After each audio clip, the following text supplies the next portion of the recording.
Bonjour, Jean-Marc Labbé, maire de la Méogon, commune proche de Saint-Brieuc dans les Côtes-d'Armor. Je suis également vice-président de Saint-Brieuc-Armor Agglomération, en charge des politiques de l'énergie, de la transition écologique et de la mise en place du PCAET, vice-président du syndicat départemental d'énergie des Côtes-d'Armor et président de l'ALEC, l'agence locale de l'énergie et du climat.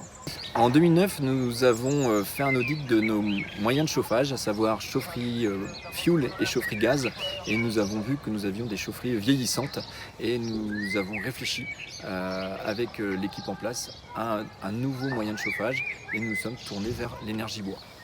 En tant qu'élu, il faut être pragmatique, donc nous sommes allés voir 18 chaudières bois et chaufferies. Nous avons donc décidé la construction d'une chaufferie enterrée avec un réseau de chaleur de 160 mètres linéaires pour chauffer 5 bâtiments communaux. La mairie, la salle polyvalente, la salle municipale, la cantine, le centre de loisirs et l'école publique. Alors nous avions réfléchi dès au départ à avoir une énergie décarbonée. Nous avons une source de bois en Bretagne qui est assez grande.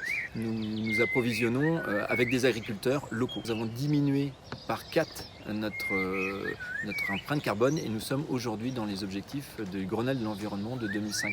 Nous sommes fait effectivement accompagner techniquement d'une part par l'ALEC et puis par l'association Elle, qui est une association régionale pour la mise en avant du bois énergie, entre autres. Nous sommes rapprochés pour la fourniture de notre bois d'une SIC, la SIC Bocagenèse, qui avait déjà entrepris une démarche vers le bois énergie depuis plusieurs années. Notre contrat d'approvisionnement avec la SIC Bocagenèse est assez strict. D'une part, bois de bocage, impératif. Deuxièmement, abattage du bois uniquement sur la période hivernale, du 15 novembre au 15 mars. Et d'autre part, il doit être en circuit court, donc issu du bocage local en provenance d'agriculteurs. Le bilan économique est très satisfaisant sur notre opération. Nous avons baissé notre facture énergétique de plus de 36%.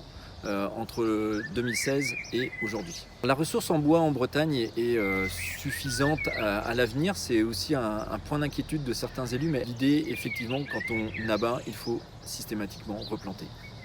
Peu de pugnacité parce que c'est des dossiers qui ne sont pas toujours faciles à monter en termes de subventions, de la persévérance et une bonne formation des techniciens et des élus qui portent le projet.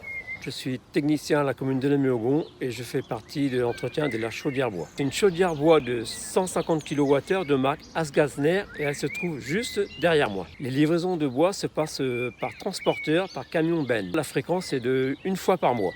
Il faut un entretien de chaudière 1 fois de semaine et autrement on a un artisan qui passe tous les 2 mois. Une formation est nécessaire pour l'entretien de la chaudière. J'ai un autre collaborateur qu'avec moi quand je suis absent, donc il est là également. Il a eu la formation comme moi.